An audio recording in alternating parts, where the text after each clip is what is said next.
Good afternoon, class. We are here to talk today about co-design with kids, and it is our pleasure to share a pre-publication push for a new report that's coming out soon. We will find out how soon during this conversation. And the report is called, as you can see on the screen, Enabling Meaningful Child Participation in the Private Sector in a Digital Era.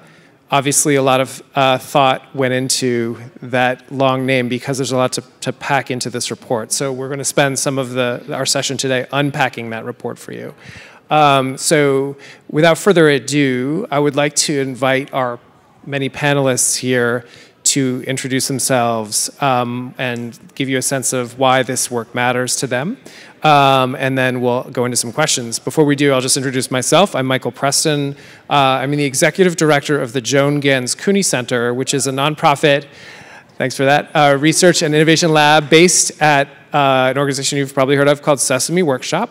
Some of our colleagues are here today, and we are based in New York. We are a small group that works on what happens to kids when they go outside of the Sesame universe. They go off into digital lands as explorers, and it's a messy space with lots of change. And how do we both prepare them, but also help producers and creators and innovators think about kids in meaningful ways and design for them? So with that, I will now turn it over to, let's go right down that panel to my left, Jason. Hello, I'm Jason Yip. I'm an associate professor on sabbatical with you today at the University of Washington. I study families and technologies and the way that collaboration happens. So I like to build new technologies. I like to investigate what technologies are in the home.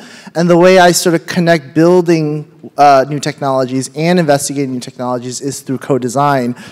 With children. I'm the director of KidsTeam UW, which is an intergenerational co-design group of children that we design with about 50 to 60 times per year over the course of 6 years. So we've got a lot of work with industry, with a lot of nonprofits and academia as well. So happy to be here. Hi everyone, I'm Kim Foulds. I'm Vice President of Content Research and Evaluation at Sesame Workshop. So I lead our global content research team, working with our content and creative teams, our digital teams, to run a variety of educational studies, including testing prototype content for Sesame Street, the television show, any of our international co-productions, our digital games and apps, print materials, teacher training, anything that Sesame makes, we make sure to test it with our target audience. That is a major part of the work that we do and that we lead, and we work hand in hand to make sure that the content is relevant, appealing, and educational. And I'm Rebecca. I'm from KidsKnowBest, so I'm a research director. KidsKnowBest is a creative and research agency, so we predominantly work with children and families, and we range from working with clients that are kind of big toy cos and kind of heritage brands to kind of startups and really kind of innovative products. We often do a lot of co-creation work and kind of product testing. Speaking of toys, my name is Sarah Jacobstein, and I'm with the Lego Group, and I work on the government and public affairs team for the company, focusing on responsible digital engagement with kids. My previous hat before joining the Lego Group just this past May was at UNICEF for a number of years, so I might, from time to time, put that hat on for this conversation. Thank you, everybody. Okay, first question. I'm always stuck on the word meaningful. We always want things to be meaningful, right? I think this is a meaningful moment for us, right? And hopefully everybody here in the room. But everyone has their own way of interpreting that term, and I think each of you just described work that was unique. Co-design with, intergenerational co-design with kids, content that's relevant, you know, reaching kids in lots of spaces. So maybe in a few words, can you describe for us what is meaningful to you in your work, and how do you enable that? I guess I can start when you're not lying. Meaningful to me means building relationships with children.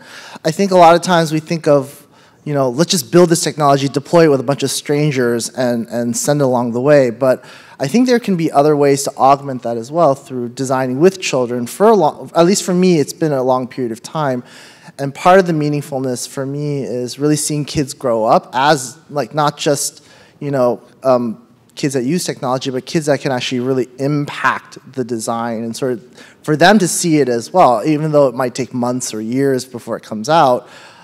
Meaningful to me is the sort of relationship building that exists between designers and children. And I think that process isn't as democratized as I'd want it to be. I certainly want to, you know, if we want to teach children about democracy, we can think about politics and we can think about the messiness of all that. But I often like to think about it as like, why don't we invite them to the table and actually design with us and actually build relationships that I can sort of understand what goes on in this case. So that's part of the idea for me for Meaningful. What others think? I can add, from the work that we do, I think we approach Meaningful in two different ways. One is child-centered from the beginning, from the inception of whatever it is that we're thinking of making, but then also after the study, that it's not just research study done in vain, that the results truly are reflected in the final product, in the final scaled intervention, content, that it's, again, not done in vain, that it's reflected in the final product. Yeah, and I think to add to your point, Kim, about being child-centered, so KidsKnowBest, we like to listen. We have a tool called YTS, so Youth Trend Spotting, where we qualitatively speak to children, like hundreds of kids each month, 15-minute calls, unstructured. They can basically go wherever they want to go, which, you know, it's interesting conversations to have. But it really means that we don't bring assumptions, we don't bring objectives, and it allows us to kind of understand what is meaningful to them, what's important to them in their lives, what they want to talk about, before we then start asking questions about what's meaningful to, like, us or businesses. I think for the Lego group and broader, I think, Jason, you started to talk about, like, this the deep relationship. I think depth is maybe kind of a key word there. I think for us, it's participation and work with kids and engaging with kids is like core to our identity as a company. And beyond that, we ground that in kind of a belief that children have rights. They're rights holders, and it's our job as a company to fulfill those rights, and participation is one really key right, and that's something that we can do. Like, and if you approach your work with kids considering them as rights holders, as people who, and it's kind of our job to do that, it's sort of really embedded into the culture in a way that ends up being meaningful because it is so deep.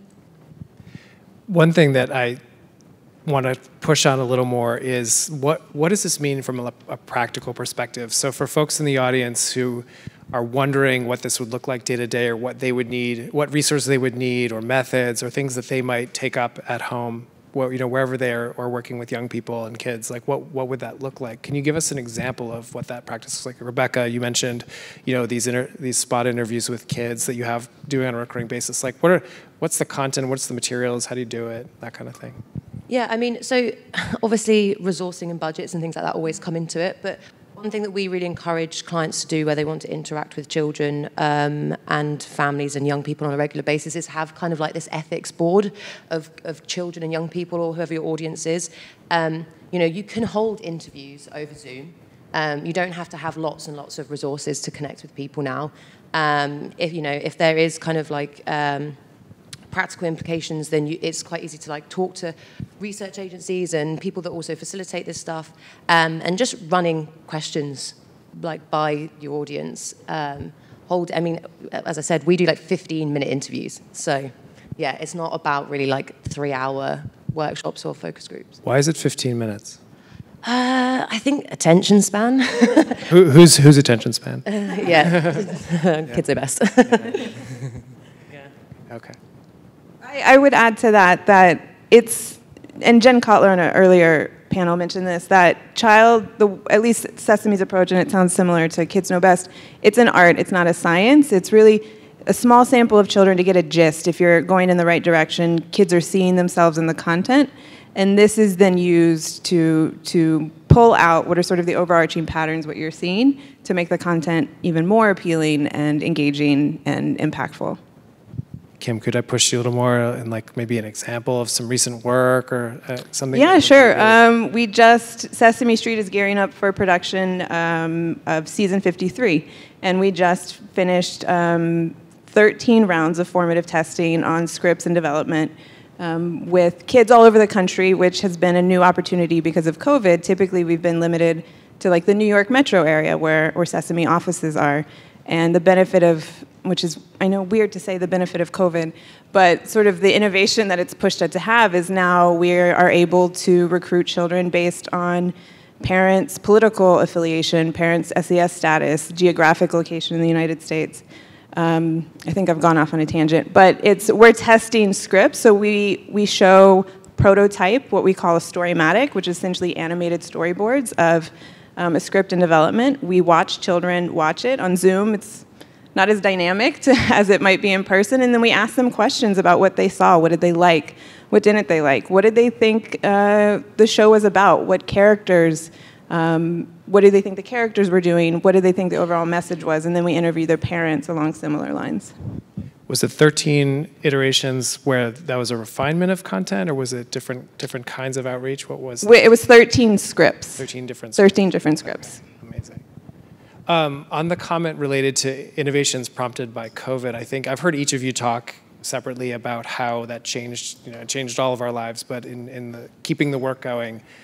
Jason, I know you, since your lab tends to be very hands-on directly with kids, I was wondering what you discovered and yeah, I literally just had my first kids team in person last week, and that was on the literal 2-year anniversary, of when we last started, which was March 2020. And I would say that doing it online now, building an online group of kids, has been really rewarding and challenging at the same time. And it's to say that I don't think online kids teams or online co-design works for everybody, but it works for some groups of kids, right? And I think that that's really important. It works for kids that really have transportation logistics, like they couldn't come to our campus. It works for kids who literally, her parents have really tough schedules. Even if they could come to campus, they can't be driven. So some of the logistics we figured out were a lot of improv. We wrote a paper on improv, like how to use that comedy technique as a way to work with children, especially online, because everything falls apart. We had children, show us their lizards in the middle of co-design. And we're like, let's design for this lizard. Like, this lizard is going to go with it. We had children co-designing in cars. Like, they were like, oops, I got to go pick up my sister. I'm in a car right now. I was like, you were just in your room. What are you doing in a car? Oh, I guess we're going to go to the car today. So I had kids do that right before they went to the dentist. So, and to sort of say that, I think that that's a really interesting way of designing. It doesn't have to be like these formal play tests where you have to we've got to go into this session. We can actually design anywhere we want. And that was the really cool thing I thought about online. Now, it doesn't always work out well. I would have to say that it is nice to be in person back in the lab.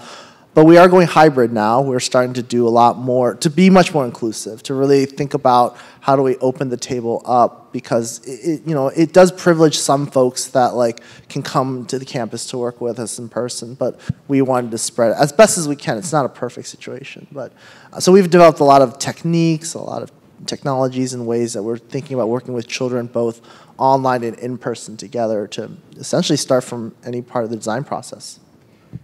In anyone's experience, there's obviously an innovation that it gives you better access and more connectivity with kids. Is there anything that you actually discovered was even better besides that that was the only way you could get from kids? We kind of found that when, and it was mentioned on the playtesting discussion in this stage earlier, about how training kind of parents and teachers to be moderators. Mm-hmm. We actually found that then you could test content and understand content in a completely natural environment. So if it really did suit to 6 a.m. in the morning or 7 p.m. just before bed, or in an environment that was really personal to the child, under the duvet cover, as with a little flash torch or whatever, it could be there, and we didn't have to be there. And so it allowed us to kind of really explore completely natural environments without kind of a strange person in their room.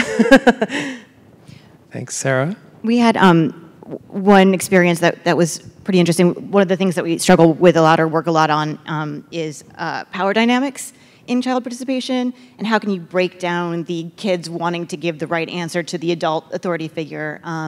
And so we were working on a project to create kind of a new build-together digital experience during COVID for families and kids, and we ended up using, the researchers used like a bot to walk the parents and kids through the questions, affectionately called Boti, and they found that the kids responded really well to this very objective voice, and it helped to kind of break down some of those traditional, power dynamics. That it emphasized the fact that it was the product that was being tested, not the kid. The kid was not expected to give the right answer. They weren't being tested. It was the thing that they were talking about.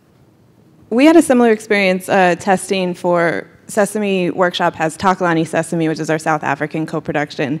And we had a similar experience at the start of COVID. Restrictions in South Africa were very severe. And so, but production timelines continued, broadcast schedules remained, and so we had to adapt our formative methods to train parents to become our enumerators, and then they would relay the data over the phone. And parents at first were like, there's no way. I'm not doing this. I don't know how to do this. My kid isn't going to do what you want my kid to do. And then through some training and some confidence building, parents loved it. And now it's potentially becoming one of our research methods, not just because of COVID, but having parents see themselves in the process improve the quality of the data that children had and children's experience as well. So very, very much along these similar lines.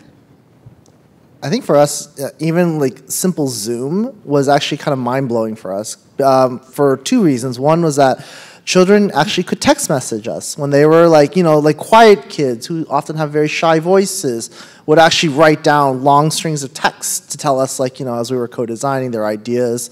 And that was actually really, I was like, ooh, this is nice. I like this. I like when quiet kids can talk. This is great.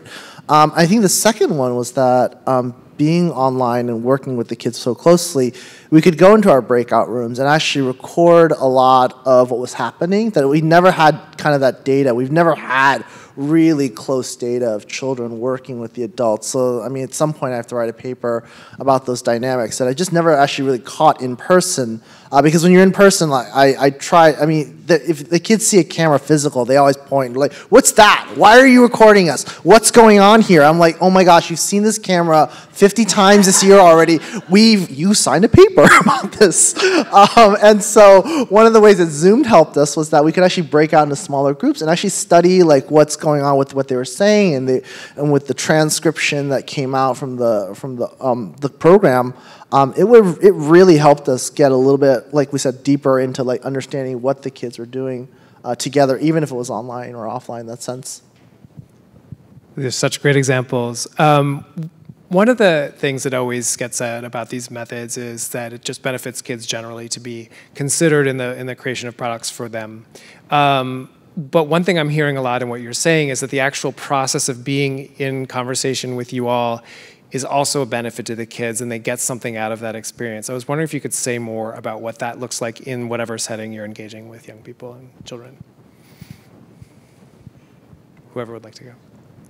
I can talk about the growth of children over time, but if anyone wants to jump in first, let me know.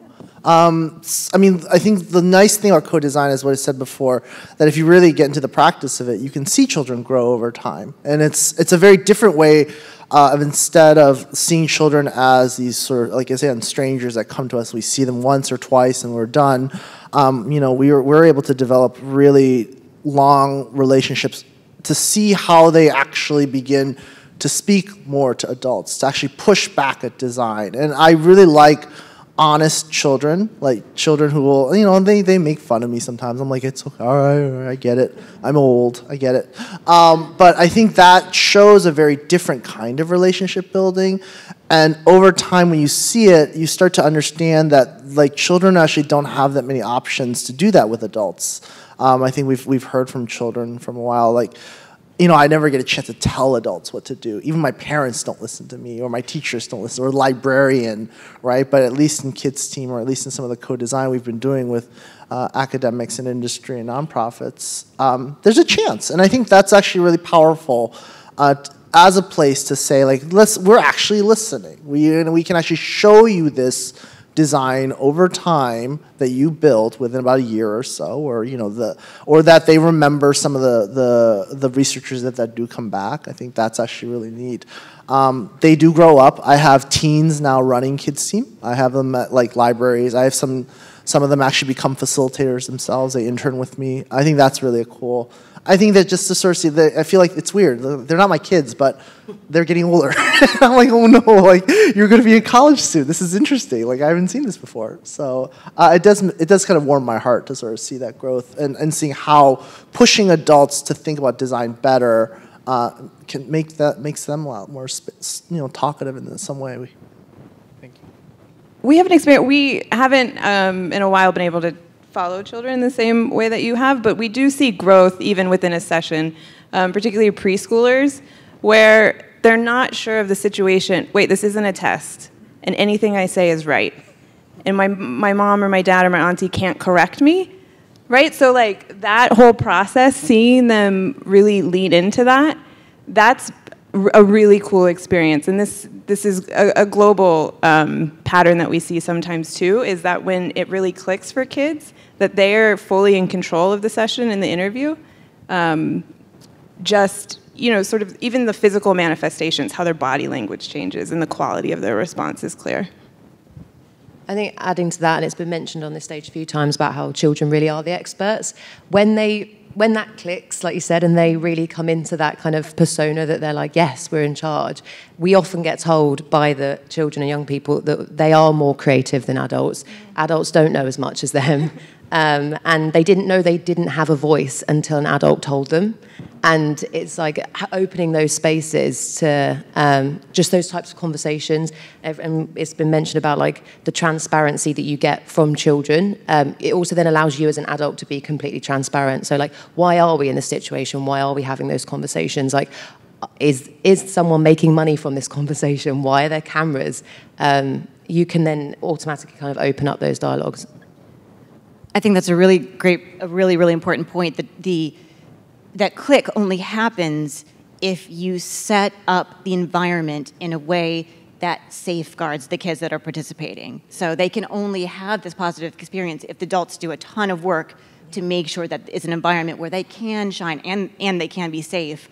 I think one of the things that I would highlight that's super important before you even start engaging with kids, you have to make sure that they are safeguarded. The LEGO group has worked really hard to make sure that we have a child safeguarding framework in place. Everyone's trained. Everyone knows how to engage with kids. So there's the safety piece, but then there's also the transparency. They have to know why they're there. The transparency about money, about like what's going to go on, and then I think going back to the deep engagement is you. Like completing the circle, like after you're done, like going back to the kids and sharing them, with them, this is what you helped to produce, and that's where you get beyond just like the check the box exercise into the actual participation piece. Thank you. Those are great examples. Now I'm thinking that I'm looking at this panel, and all of you are representing yourselves in organizations that are known for making high quality content experiences for kids. For those who are just starting out or are working within organizations that may not have this culture or practice built in already, what would you say? How do you begin? What should you anticipate? How do you convince others or help people along the way? Answer that any way you like, but what else should we be thinking about?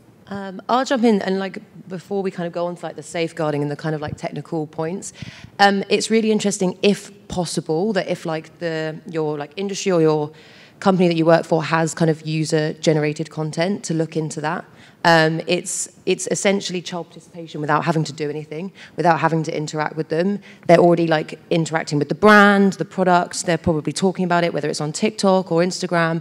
And it can be anything from like child-centered products to like makeup or beauty or anything that they're engaging with. You can kind of go to those platforms that are public. There's forums where children and young people are writing comments, really openly talking about their experiences. And as I said, you don't actually need to kind of go out and spend money and engage in focus groups and things like that. So there's a lot of content out there that you can learn about your audience before you actually start making kind of like discussion guides and stuff. I think ours is like practicing design, like even just basic. Let's just design the future of shoes, right? Like that's something, and I'm not worried about the kids. I'm worried more about the adults, because adults come into co-design often who've never done it, very awkward. They're like stiff, and they're like they want to teach. Like no, like you design it this way. Like let me show you how to do a wireframe. I'm like no, it's okay. Like it's fine to like spend a couple sessions, just learning how to work with kids, right? Because they're different, and every personality is different, and every kid is going to be different. And sometimes every adult is different. And sometimes I've had to spend a lot of times working with my undergrads or my grad students, like, you are very quiet. Maybe you want to talk a little bit more. I'm telling this to the adult, that sometimes we sort of have this feeling, I think, in design, like, I have to sit back and listen to everything the kid says.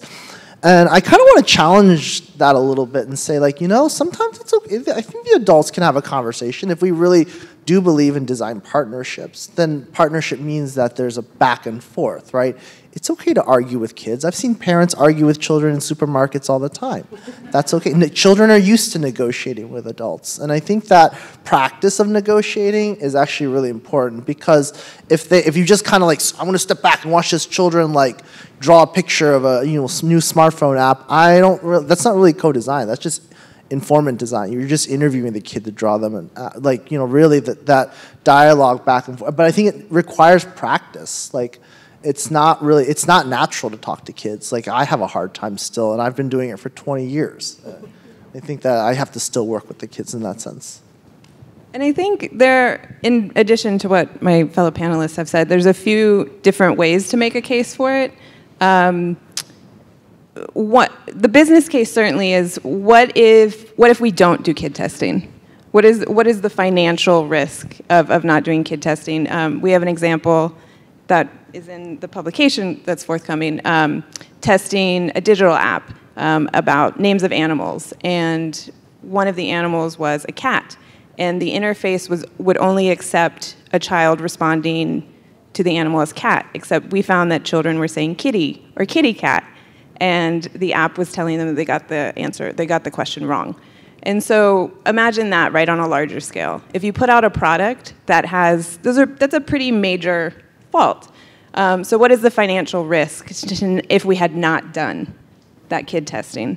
The other thing is also to support, you can use kid testing and bringing kids to the table through your research team as early on as possible to really support the creative and production process. How are kids understanding the stories we think we should be telling? What does it look like through their lens? And then how can that even further support the work of our creative teams? I think I would build on that, kind of going back to the authenticity piece, and I maybe add a second word, empathy. I'll maybe tell a quick story if it's okay. I sat down with one of our researchers who work in our creative play lab. She has the best job ever, and she was telling me a story about whenever possible, obviously harder now, but whenever possible, the researchers try to go to where the kids are and live in their world and see, have the kids kind of show them what is going on with them. And we were doing some work on trying to understand the role that music played in kids' lives. And so this researcher went to go visit a little boy at his house.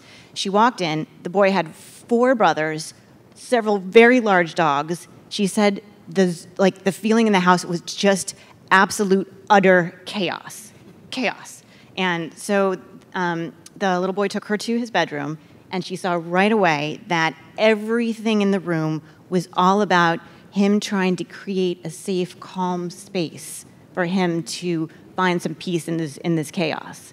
So by him, he didn't have to say anything. Like, he took her in there, she saw it with her own eyes, and music was a key part of how he created that calm. And so she left feeling this great empathy and this connection with this child. And that researcher, she's embedded with product team, and she's going to take that empathy back to the product team, and that empathy can be embedded into the product, which will make it like a better product. Like it's going to meet the problems and needs that kids have in a better way. Maybe hard to quantify dollar amount, but Right. This seems like a good time maybe to talk a little bit about the report that Kim just mentioned.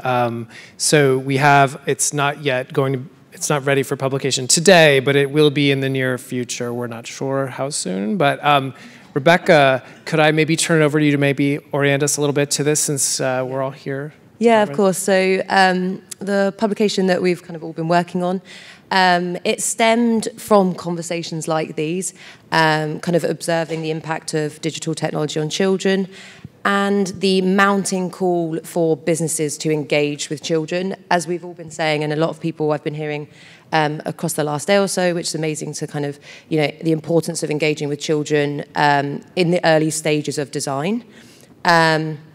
So as we've said, engaging with participation can provide real, sustainable value for business and children. However, it does come with a lot of challenges. There's a lot of challenges that need to be addressed and kind of overcome by businesses. So Christopher Payne from the Lego Group initiated the report, and along with 15 other contributors, we've all kind of been working to build this, I guess it's like a practical tool that really addresses and hopefully inspires people to engage with child participation. It looks at the different challenges. A lot of the contributors, and we've leaned on some really great case studies as well, where contributors are actually kind of going through these experiences and talking about the challenges that they've been overcoming. And we've been speaking to children as well. So we've got an amazing children's segment. So they really address kind of like what it means to them. It was a risk because the children could have turned around and said something that completely contradicted we've all been saying today, but luckily they didn't. It really aligns nicely with everything that we've been talking about. So that's kind of like intertwined throughout the report. And it just highlights that children really want to be heard, and that businesses should be listening and learning from them. But yeah, that's it in a nutshell. When it comes out, within the next 2 to 3 weeks, hopefully. It's going to be a soft launch, not like a big, there's not going to be some big party, but yeah. Could you maybe mention some of the contributors? So Kim, we know Kim and her team contributed. Yeah, absolutely. And then Sarah and Chris from the Lego Group. We've got Amy from Microsoft. We've got Tokaboka. Super awesome Telia company, which is a really interesting one. We've got some really interesting companies involved that also aren't child-centric. There's a lot of companies that are involving and working with children and child participation because they know that, like, indirectly, a bit like Microsoft, indirectly it impacts children and children are engaging. We've got amazing case studies from UNICEF, the European Commissioner Office have written a really amazing piece on some of their contributions. We've got some amazing academics from Burton Klein Centre and Western Sydney University. Whole host, yeah. I could go on, but Anyone want to say anything about their contribution? Kim, Yeah, you mentioned please. a little bit about what Comments? you talked about. What was it like to write about that for this piece, maybe? Or It was really great. We co-wrote it with two of my colleagues, Becca Siebert-Nass and Emily Reardon, and it was wonderful. So Becca is on my team at the research team, and Emily is on our digital team, and it was really great to see the full cycle of how child-centered research informed the ultimate product. We don't always know that, right? We provide recommendations to teams. We don't always know what the final piece looks like or how the research results were incorporated into that final product. And so it was really lovely to go through 3 different examples of how the partnership improved the final product. I think for us, obviously we have many, many years of engaging with kids around our physical products. And we're now really seeking to understand and apply and adapt and learn how to incorporate child participation into our digital experiences. And so this process of learning from others, we know we have to learn from others to do it right. It's a very different realm, although many of the same fundamental things still apply. So it's like, what do we need to adapt? What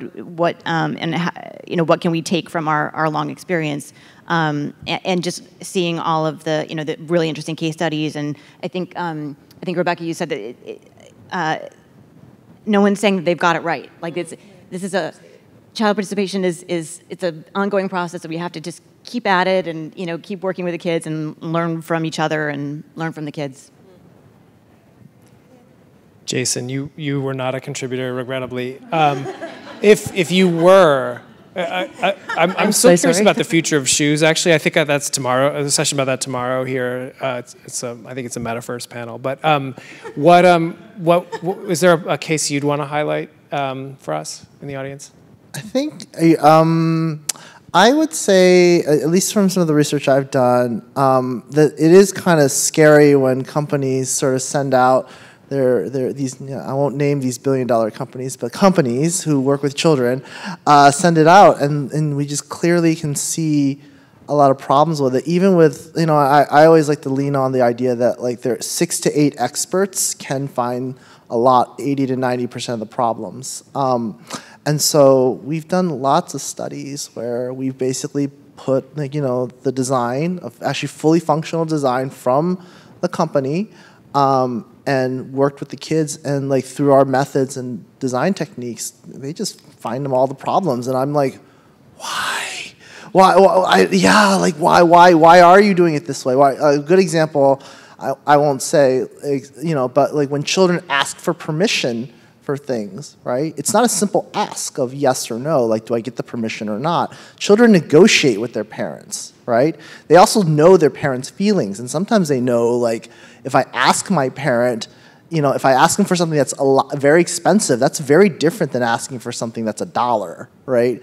And so digital designs in which finances that take on that idea of, of asking for permission for parents, so whether it's an app or whether it's some digital coin or something, we were able to find all those problems. So I sort of encourage these sort of works from here to really work, not just play test, but really go really deep with working with kids in a way that you have this good relationship with them, that they're not scared to tell you things. You kind of try to, there's always this tricky part of external validity and internal validity, whether or not we can, especially with social desirability bias, and we know children can have a hard time being interviewed by strangers in that sense. So I think having playtesting and co-design is a really good tool. It maximizes both internal and external validity by being able to okay, if I test with people who know versus people who are internal, that's a really good balance, I think. And those are the cases that I probably want to highlight. Thank you. We have just a couple minutes left. Maybe we could take a question or two from the audience. Anybody?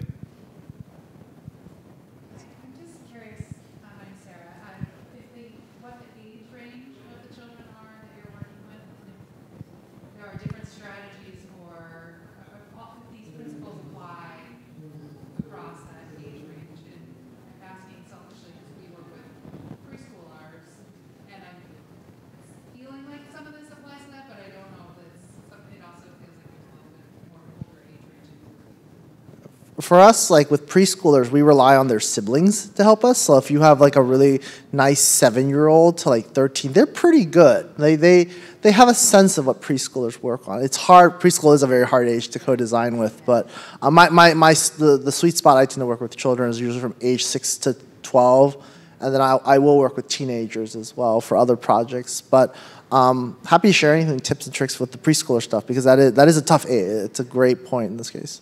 In the U.S., we typically test with 3- and 4-year-olds for our work. Internationally, we age it up a little bit, 4 to 6. Just to add to some of the points that are in the report, they were designed by 9 to 16-year-olds, so obviously that bit older. But again, we work with as young as 6, and I think it's just understanding their capabilities. So we lean into developmental theories and what they're going through and kind of navigating in their own kind of world. We do physical product testing or engagement with very young children.